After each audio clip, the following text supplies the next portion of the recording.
कोई में जते घर पे हम करते 100 आदमी का सिर्फ एक दिन के खर्चा काट दियो और आदमी का इलाज करवा दियो।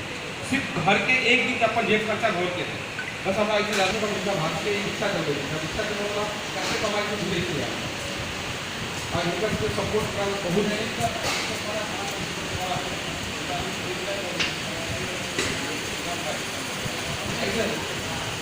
ऐसे ज़्यादा हमें जो है बाकी समाज के अगर कोई तकलीफ है एक दूसरे को फोन करो अरे अपन मतलब ये आदमी से ना बम्बई के अंदर हम कहेंगे महीना के अंदर 1-1 रुपया देते हैं तो हर आदमी का तकलीफ है नई डांस की बातें एक नई काम करने की नई तकलीफ होती है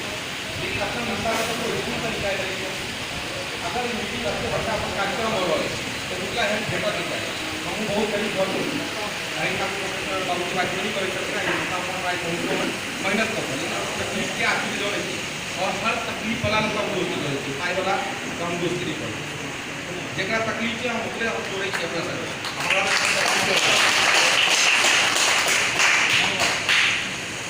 बहुत बहुत धन्यवाद जी।